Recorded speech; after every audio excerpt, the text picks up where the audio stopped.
Hello बच्चों, आपका मेरे चैनल शिक्षा घर में स्वागत है। आज से मैं आप लोगों के लिए यूपी पीसीएल TG2 के लिए 25 मॉडल पेपर्स बनाऊंगा।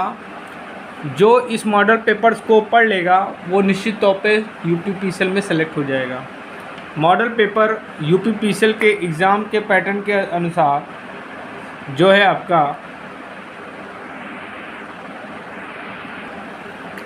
मॉडल पेपर जो है मैं 150 क्वेश्चंस का बनाऊंगा।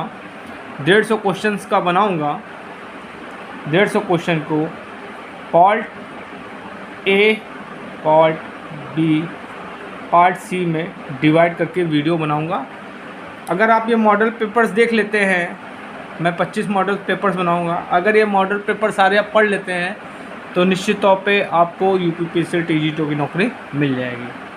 और प्लीज़ मेरे चैनल को लाइक करिएगा, सब शेयर करिएगा और मेरे वीडियोस को ज़रूर शेयर करिएगा जिससे और सबकी भी तैयारी हो सके।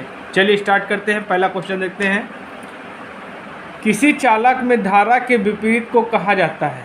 प्रतिरोध, विद्युत वाहक बल, चालकता, प्रेरकत्व। देखिए, किसी चालक में अगर कोई करंट फ्लो होती है तो क्या करता है? रेजिस्टेंस का विरोध करता है।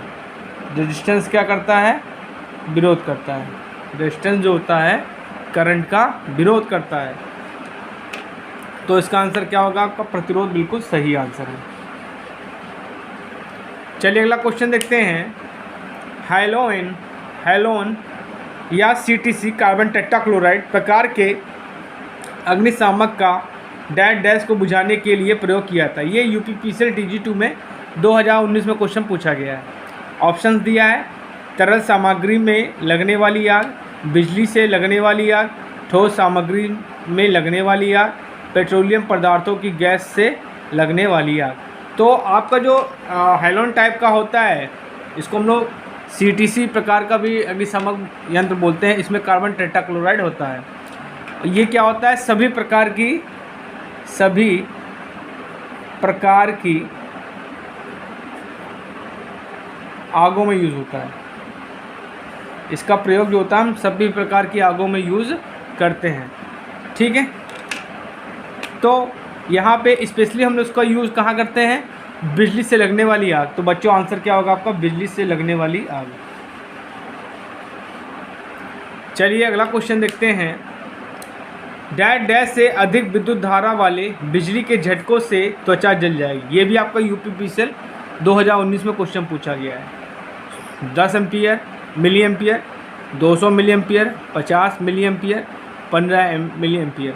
ठीक है, तो बच्चों आंसर क्या होगा? 200 मिली एम्पियर पे क्या होगा? स्किन इंसान की जल जाएगी। ठीक है, चलिए अगला क्वेश्चन देखते हैं।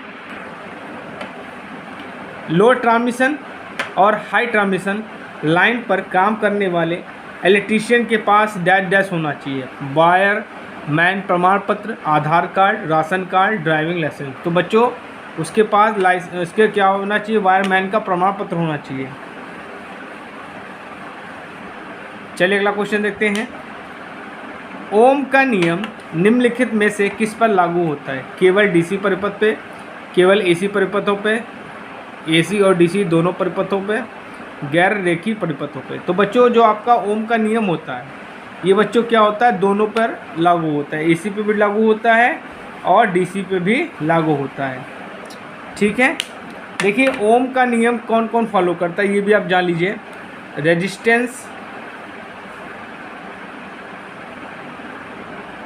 रेजिस्टेंस हो गया आपका, कैपेसिटेंस, इंडक्टेंस। ये क्या करते हैं? ओम्स के नियम को फॉलो करते हैं। ओम्स का नियम, ओम्स लॉ फॉलो करते हैं। लेकिन आपका क्या हो गया? डायोड हो गया, थायरिस्टर हो गया और आपका रेक्टिफायर हो गया। ये सब क्या करते हैं? ओम के नियम को फॉलो नहीं करते हैं। Ohm's law does not follow. ठीक है, ये भी क्वेश्चन आपसे पूछा जा सकता है। चलिए अगला क्वेश्चन देखते हैं। इनमें से कौन सा विकल्प जूल के नियम को सही ढंग से निरूपित करता है? ये आपका DMRC में 2020 में क्वेश्चन आया है। पहला ऑप्शन दिया है आपको I²R² TJ, I/RT joule, I²RT joule, I²RT² joule. देखिए जो ओम का नियम है, जो जूल का नियम है, जूल का नियम क्या होता है, H = I²RT, ये आपका जूल का नियम है। और सही तरह से देखा जाए तो ये जूल का नियम ही होता है I²RT, ये जो आपका होता है ये जूल का नियम है। तो इस हिसाब से आपका जो थर्ड ऑप्शन दिया है ये बिल्कुल सही है, I²RT जूल। ठीक है, चलिए अगला क्वेश्चन देखते हैं। प्रतिरोधकता का एसआई मात्रक होता है ओम पर मीटर, ओम मीटर, मीटर पर ओम, 1/ओम मीटर।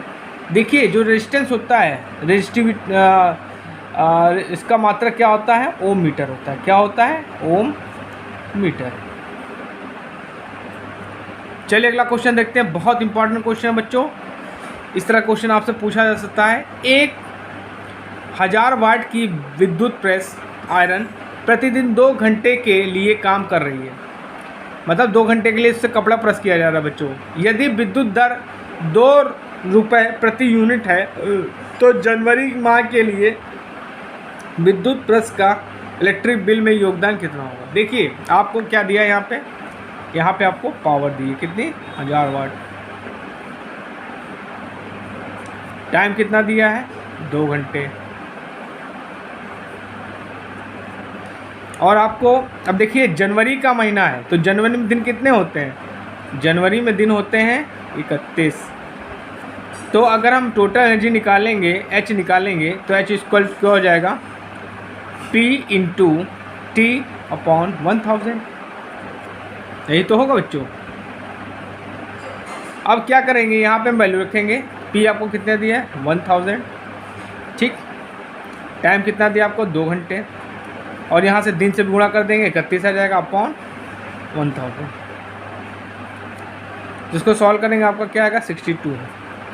तो इतनी एनर्जी कंज्यूम हो रही है। अब आपको महीने का बिल निकालना है तो इतनी यूनिट हो गई आपकी।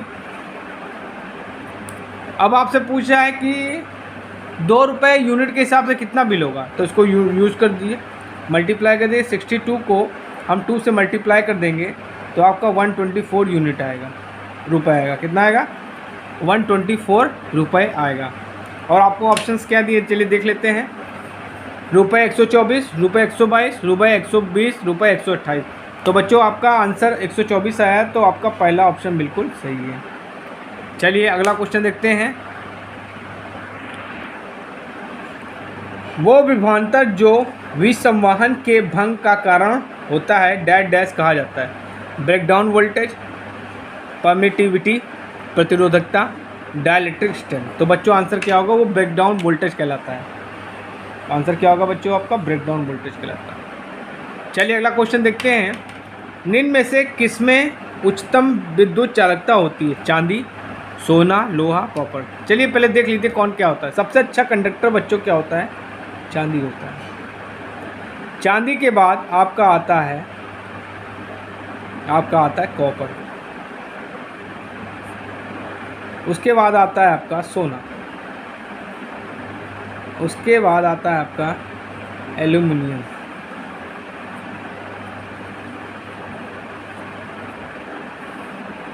ठीक। तो सबसे अच्छा कंडक्टर आपका क्या है, चांदी, ठीक है। तो आपका पहला ऑप्शन बिल्कुल सही है। चलिए अगला क्वेश्चन देखते हैं। केबल का सर्ज प्रतिरोध क्या होता है, 20 ओम, 50 ओम, 10 ओम, 5 ओम। तो जो केबल होता है उसका जो सर्ज वोल्टेज होता है, ठीक, सर्ज प्रतिरोध जो होता है वो क्या होता है, 50 ओम होता है। याद रखिएगा, ये क्वेश्चन बहुत इंपॉर्टेंट है, आपसे पूछ सकता है। चलिए अगला क्वेश्चन देखते हैं। किसी लचीले के कारण बल के लिए सबसे उपयुक्त विद्युत रोधी है, ठीक है। मान लीजिए आपको जो इंसुलेटर यूज़ करते हैं, अगर उस पर ज़्यादा भी प्रेशर पड़े तो उसके अंदर लचीलापन ज़्यादा हो, वो कौन सा ऐसा रेजिस्टेंस है। तो आपको ऑप्शन दिए हैं फाइबर, विद्युत रोधी टेप, ग्लास फाइबर, पीवीसी। तो आंसर क्या होगा आपका पीवीसी।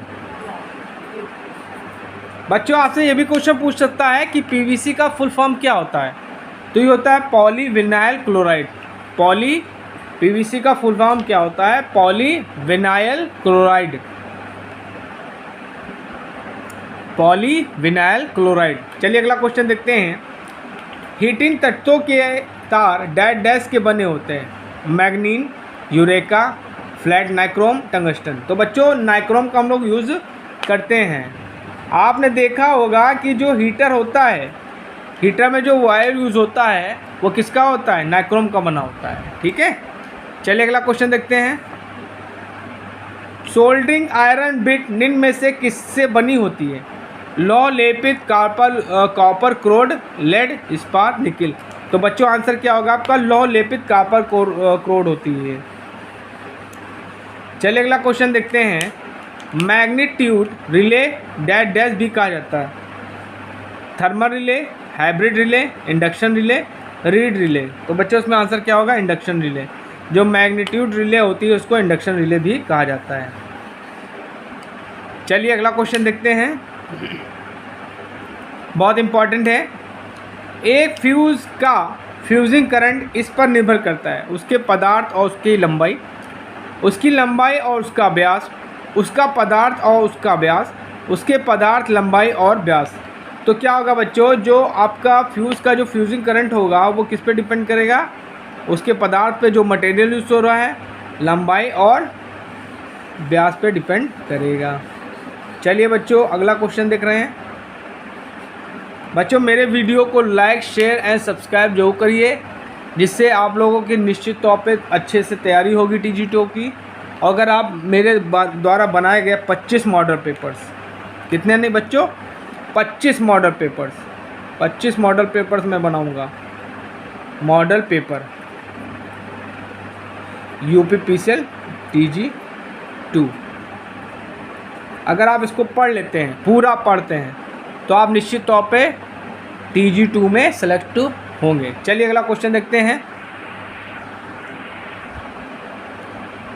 ELCB अर्थ लीकेज सर्किट ब्रेकर। इस ELCB का भी आपसे फुल फॉर्म पूछ सकता है। तो इसका होता है अर्थ लीकेज सर्किट ब्रेकर। ठीक है, अर्थ लीकेज सर्किट ब्रेकर। मैं लिख देता हूँ, अर्थ लीकेज सर्किट ब्रेकर, ELCB। ठीक है, और MCB का पूछता है।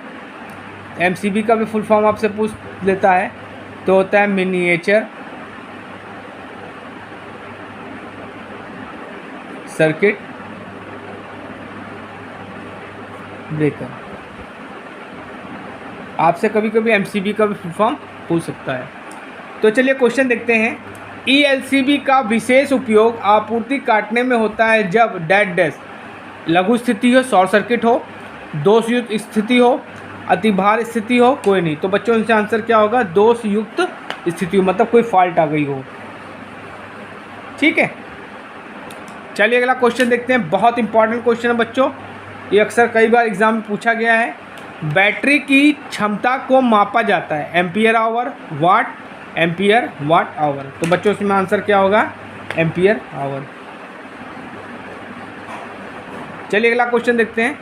अगला क्वेश्चन देखने से पहले मैं कुछ आपको बताता हूँ कि कुछ और भी होते हैं जिनकी पूछ लेता आपसे किस में रेटिंग होती है। जैसे आपसे पूछ लेगा ट्रांसफार्मर की रेटिंग किस में होगी, ट्रांसफार्मर की रेटिंग पूछ लेगा आपसे। तो बच्चों ट्रांसफार्मर की जो रेटिंग होती है वो KVA में होती है। आपसे अल्टरनेटर की रेटिंग पूछ लेगा, अल्टरनेटर। तो अल्टरनेटर की रेटिंग क्या होती है बच्चों? KVA में होती है। बैटरी की क्या होती है? एम्पियर आवर में होती है, AH बोलते हैं। आपसे पूछ लेगा मोटर, जनरेटर की, तो ये होती है आपकी किलो वाट में। आपसे पूछ लेगा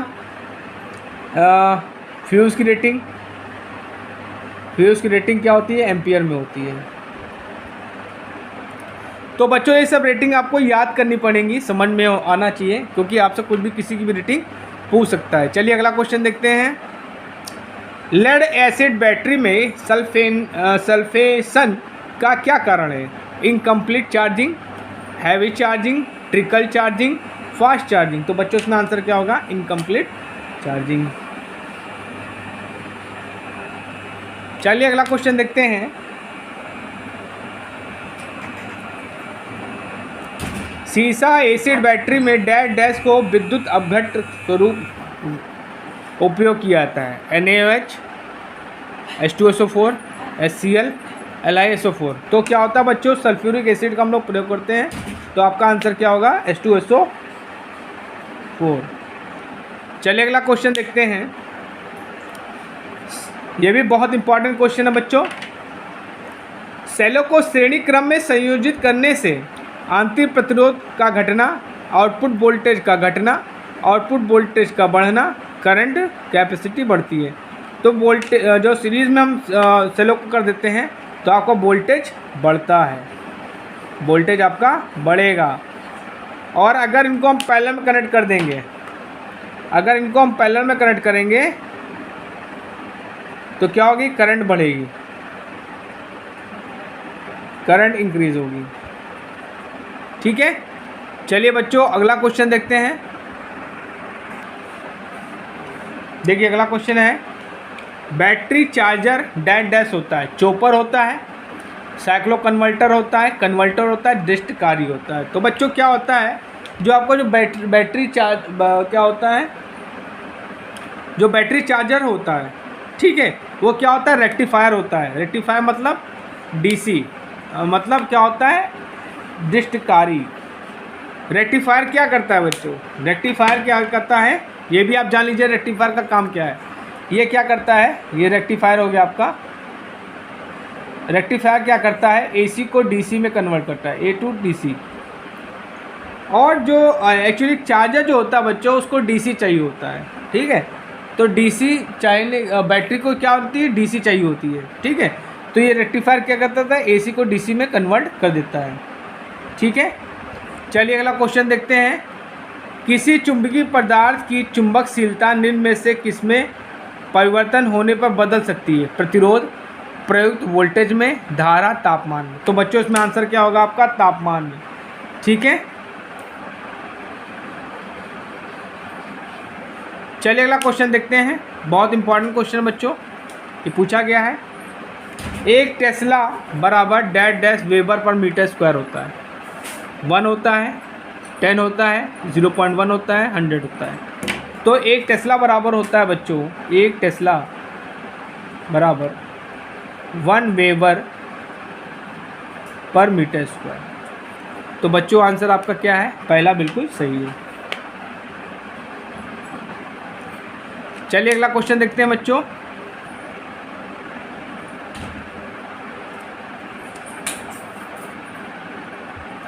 परमानेंट मैग्नेट डैश डैश से बना होता है। एल्निको से बना होता है, सेरेनियम कोबाल्ट से बना होता है, नियोडीमियम से बना होता है, सभी। तो बच्चों जो आपका परमानेंट मैग्नेट जो होता है इन सभी से बनाया जाता है। तो बच्चों आंसर क्या होगा आपका? सभी। चलिए अगला क्वेश्चन देखते हैं। इलेक्ट्रिक बेल में किस प्रकार के चुंबक का प्रयोग किया जाता है? Rare earth magnet, electromagnet, carbon magnet, permanent magnet. तो इलेक्ट्रोमैग्नेट चुंबक का हम लोग प्रयोग क्या करते हैं? इलेक्ट्रिक बेल में यूज़ करते हैं। चलिए अगला क्वेश्चन देखते हैं।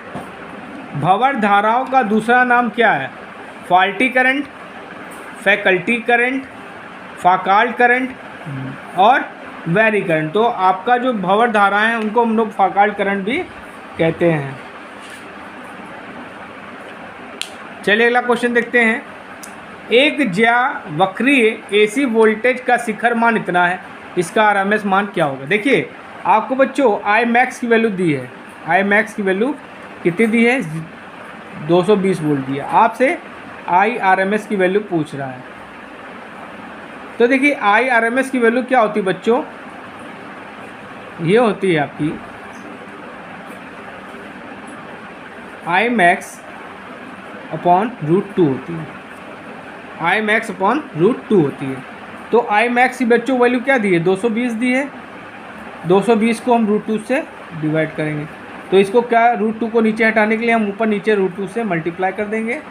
ठीक है बच्चों, तो उसको यहाँ 2 हो जाएगा, तो ये हो जाएगा आपका 220 अपॉन ये 2 हो जाएगा और √2, तो उसको भाग करेंगे तो 110, तो आंसर क्या आ जाएगा आपका 110 √2।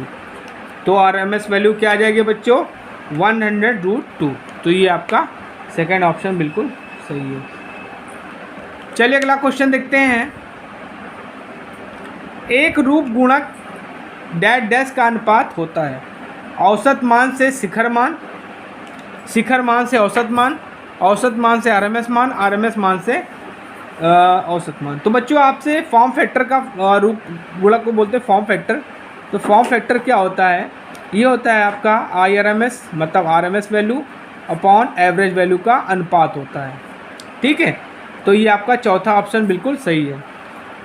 अगर आपसे पूछता है कि पीक फैक्टर का मान फॉर्मूला क्या होगा, तो बच्चों ये आपका क्या होगा, ये होगा Imax अपॉन IRMS होगा। ठीक, ये दोनों हमने दोनों आपको अनुपात बता दिए। चलिए अगला क्वेश्चन देखते हैं।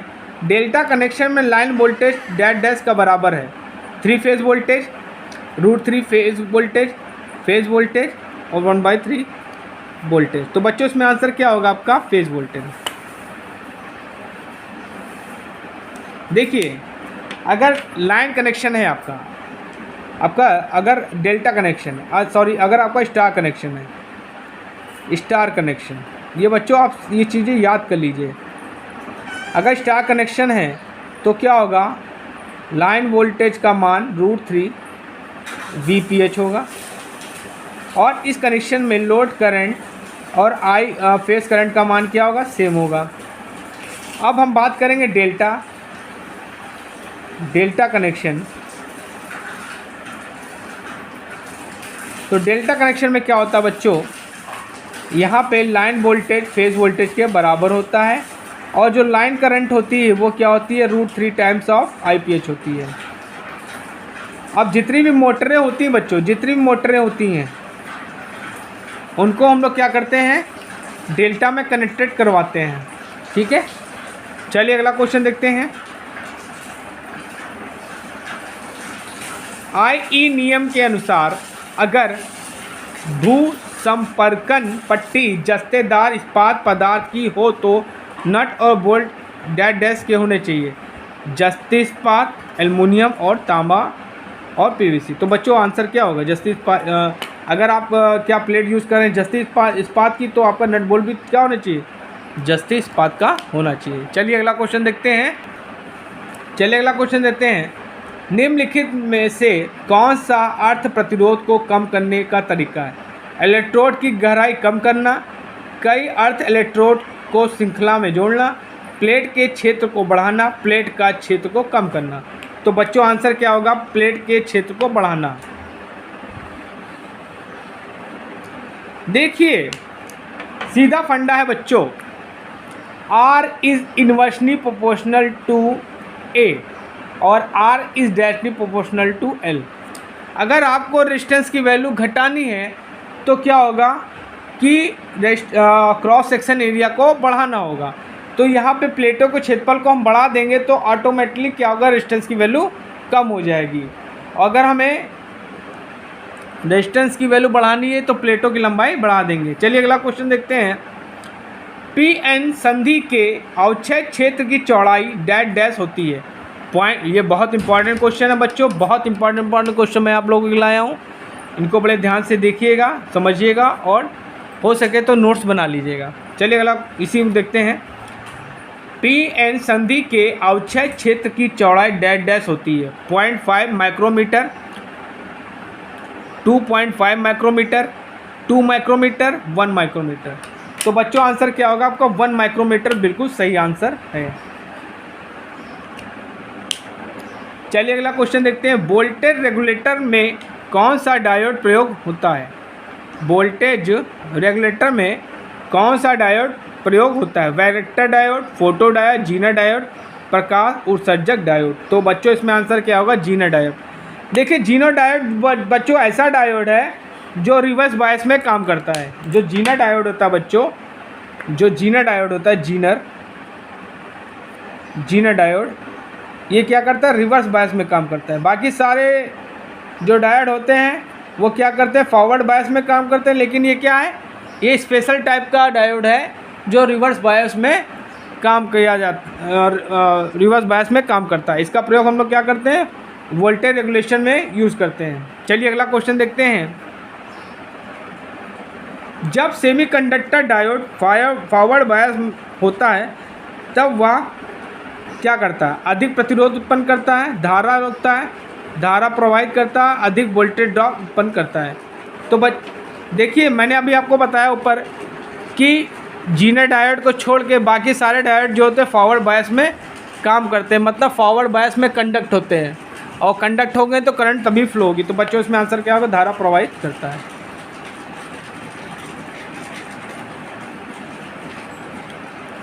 चलिए अगला क्वेश्चन देखते हैं, जब प्योर सेमीकंडक्टर गर्म किया जाता है तो प्रतिरोध बढ़ जाएगा, शून्य हो जाएगा, अनंत हो जाएगा, कम हो जाएगा। देखिए क्या होता है, जो सेमीकंडक्टर होता है बच्चों, सेमीकंडक्टर जो होता है वो क्या होता है? सेमीकंडक्टर, इसमें क्या होता है?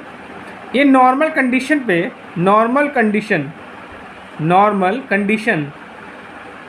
पर क्या होता है? ये इंसुलेटर होता है। नॉर्मल कंडीशन पे बच्चों क्या होता है? इंसुलेटर होता है। इसको कंडक्टर, एक्चुअली क्या है, सेमीकंडक्टर में कंडक्टर और इंसुलेटर के दोनों गुण पाए जाते हैं। ये क्या होता है? कंडक्टर और इंसुलेटर, इसमें क्या होता है? दोनों के गुण पाए जाते हैं। नॉर्मल कंडीशन में बच्चों ये क्या होता है? ये एक इंसुलेटर की तरह क्या करता है? व्यवहार करता है। इसको कंडक्टर बनाने के लिए दो मेथड है, या तो इसको हीटिंग की जाए या तो इसमें डोपिंग की जाए, मतलब आप दूसरा कोई मटेरियल इसमें मिलाएं। तो यही क्वेश्चन आपसे पूछा, पहला मेथड जो है आपसे ही बोल दे रहा है, कह रहा है कि जब प्योर सेमीकंडक्टर गर्म किया था तो प्रतिरोध बढ़ जाएगा, शून्य हो जाएगा, अनंत हो जाएगा और कम हो जाएगा। तो जब इसको गर्म कर देंगे तो ये क्या होगा? इंसुलेटर से कंडक्टर की ओर बढ़ेगा, तो मतलब क्या होगा? रेजिस्टेंस आपका कम हो जाएगा। चलिए अगला क्वेश्चन देखते हैं। देखिए अगला क्वेश्चन है, रेक्टिफायर सर्किट में फिल्टर कैपेसिटर का कार्य डैश कम करना है।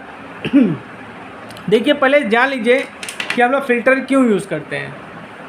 जो रेक्टिफायर से हमको एसी मिलती है, रेक्टिफायर से जो हमको एसी मिलती है उसमें क्या होते हैं, जो डीसी मिलती है, रेक्टिफायर से हमें जो डीसी मिलती है उसमें क्या होते हैं? कुछ कंपोनेंट एसी के रह जाते हैं, मतलब हमको प्योर डीसी नहीं मिलती, प्योर डीसी नहीं मिलती है। तो उन एसी कंपोनेंट को हटाने के लिए हम लोग फिल्टर का प्रयोग करते हैं। फिल्टर कई प्रकार के होते हैं, ठीक है। तो यहाँ से पूछा गया है कि रेक्टिफायर सर्किट में फिल्टर कैपेसिटर का कार्य क्या है? कम करना है। देखिए एक कैपेसिटर फिल्टर भी होता है, एक इंडक्टर फिल्टर भी होता है, कई फिल्टर होते हैं। तो देखिए क्या ऑप्शन दिया है? हार्मोनिक्स, आयाम, आवृत्ति और मिका रिपल। तो वही है, रिपल मतलब क्या होता है? वही आपके एसी कंपोनेंट को हटाना। तो इसमें आंसर क्या होगा? और मिका या रिपल। चलिए अगला क्वेश्चन देखते हैं, निम्नलिखित में कौन सा विकल्प एक द्विदिशीय उपकरण है? SCR, LA-SCR, diode, ट्रायक। द्विउपकरण मतलब दोनों दिशाओं में कंडक्ट होता है, ठीक है। तो आपका ट्रायक जो है दोनों दिशाओं में कंडक्ट होता है। चलिए अगला क्वेश्चन देखते हैं, पंखों के इलेक्ट्रॉनिक रेगुलेटर निम्नलिखित के बनाए जा सकते हैं। Gates, diode, transistor, triac. तो बच्चों आंसर क्या होगा? ट्रायक।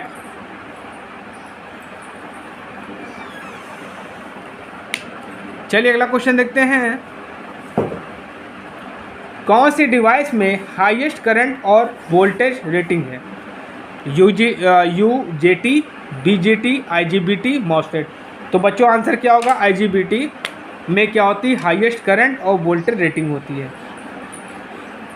चलिए अगला क्वेश्चन देखते हैं।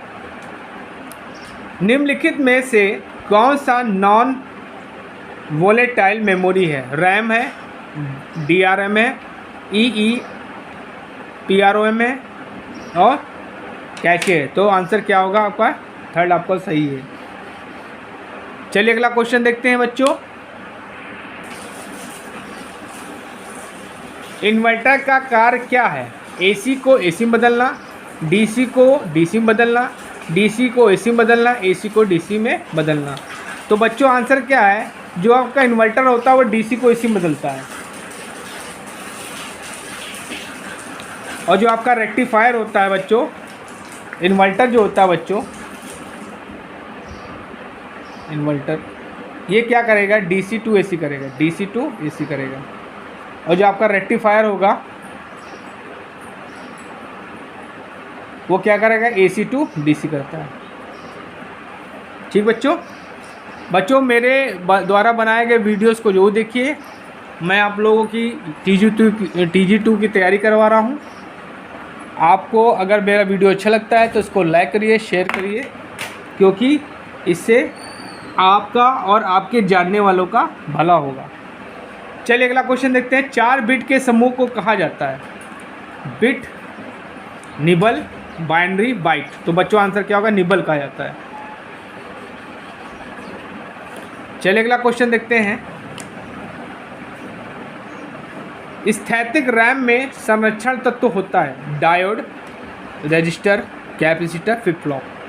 तो बच्चों आंसर क्या होगा? Flip flop. देखिए फ्लिप फ्लॉप का काम हम लोग क्या करते हैं बच्चों?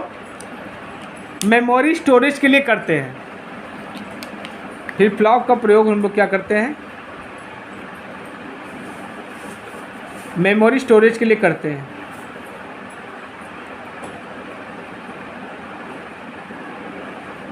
ठीक है, चलिए अगला क्वेश्चन देखते हैं। एंड गेट डैट डैश होता है? रिलैक्सेशन सर्किट, मेमोरी सर्किट, अनुक्रमिक सर्किट, संयोजन सर्किट। तो जो गेट होता है बच्चों, इसको हम लोग क्या बोलते हैं? संयोजन सर्किट बोलते हैं। ठीक है, चलिए अगला क्वेश्चन देखते हैं। बहुत इंपॉर्टेंट क्वेश्चन है, ये कई बार पूछा गया है। BIS के अनुसार एक लाइट सर्किट में अधिकतम लोड डैश डैश से अधिक नहीं होना चाहिए? 800 वाट, 100 वाट, 1000 वाट, 500 वाट। तो बच्चों आंसर क्या होगा? 800 वाट बिल्कुल सही आंसर है। बच्चों ये मैं TG2 का मॉडल पेपर जो बनाऊंगा आप लोगों के लिए, TG2 के लिए 25 मॉडल पेपर बनाऊंगा बच्चों। इसमें 25 मॉडल पेपर, जो कि क्या होते हैं? एक मॉडल पेपर में 150 क्वेश्चन होते हैं। 150 क्वेश्चन को मैं 3 पार्टों में बनाऊंगा, part A, part B, part C। तो आज मैं आपको पार्ट A बना रहा हूँ, कल मैं आपको पार्ट B बताऊँगा और इसी बात पार्ट C बताऊँगा। आप निश्चित तौर आप लोग मेरे वीडियोस को देखिए, समझिए, शेयर करिए और TG2 की तैयारी करिए। चलिए अगला क्वेश्चन देखते हैं। घरेलू तार के स्थापन के लिए डैश डैश तक के भार को प्रवाहित करने वाले तारों का चयन करना चाहिए? 4.5 किलोवाट, 5 किलोवाट, 3 किलोवाट और 6 किलोवाट। तो बच्चों आंसर आपका क्या होगा? 3 किलोवाट। चलिए अगला क्वेश्चन देखते हैं। न्यूट्रल वायरिंग में प्रयुक्त तार का रंग होता है? Black, red, yellow, blue. तो बच्चों येलो, ब्लैक होगा। आप चलिए ये भी जान लीजिए, अगर 3 फेज सप्लाई है आपकी तो इसमें 3 क्या होते हैं? R, Y, B। अगर हम आपको एक पहले फेज़ के लिए लेंगे तो वहाँ पर रेड वायर यूज़ करेंगे। क्या करेंगे? रेड वायर यूज़ करेंगे। अगर हम सेकंड फेज़ के लिए ले रहे हैं तो वहाँ पे येलो यूज़ करेंगे और यहाँ पे क्या हो जाएगा? ब्लू। अर्थ के लिए बच्चों हम लोग क्या लेते हैं, अर्थ के लिए हम लोग ग्रीन कलर लेते हैं। अर्थ के लिए हम लोग क्या लेते हैं बच्चों, ग्रीन कलर लेते हैं। और न्यूट्रल के लिए हम लोग ब्लैक लेते हैं, न्यूट्रल के लिए ब्लैक। ठीक है, चलिए अगला क्वेश्चन देखते हैं, second last question. Conduit elbow समानता कहाँ लगाई जाती है? सीधे प्रवाह पर, कनेक्शन की टैपिंग पर, तीखे मोड़ों पर, दीवारों से दूर। तीखे मोड़ों पर इसका प्रयोग हम लोग करते हैं। चलिए अगला क्वेश्चन देखते हैं। डीसी जनरेटर की आर्मेचर कोर को लैमिनेट करते हैं। जनरेटर का भार कम करने के लिए, कोर को कुचालक बनाने के लिए, भंवर धारा हानियों को कम करने के लिए, सहतिल हानियों को कम करने के लिए। तो बच्चों देखिए, समझ लीजिए, चाहे आपका ट्रांसफार्मर हो, चाहे आपका जनरेटर हो, जो कोर होती है, कोर को हम लोग लैमिनेट करते हैं। किस लिए? एडी करंट लॉस को कम करने के लिए, एडी करंट लॉस को कम करने के लिए। एडी करंट लॉस को क्या बोलते हैं? भंवर धारा। और सिलिकॉन स्टील का प्रयोग करते हैं। सिलिकॉन स्टील का प्रयोग क्यों करते हैं? क्योंकि इससे हम लोगों की हाइस्टोलिसिस लॉस हानियाँ कम होती हैं।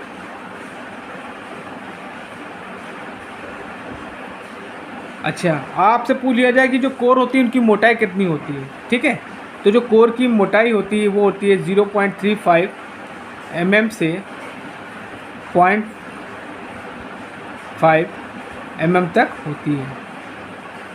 ये पॉइंट्स आपको याद करने पड़ेंगे बच्चों, क्योंकि इनमें से कोई भी क्वेश्चन आपसे पूछ सकता है। तो आज बच्चों मैंने आपको TG2 का मॉडल पेपर 1 का पार्ट ए पढ़ाया। बहुत इम्पॉर्टेंट क्वेश्चन पढ़ा है। पार्ट बी जो है मैं आपको कल बताऊंगा। इन क्वेश्चन को बड़े ध्यान से देखते चलिए, पढ़ते चलिए और TG2 की तैयारी करते रहिए। और अगर आपको मेरे द्वारा बनाया गया वीडियो अच्छा लगता है तो इसको शेयर करिए और मेरे चैनल को सब्सक्राइब करिए। Thank you.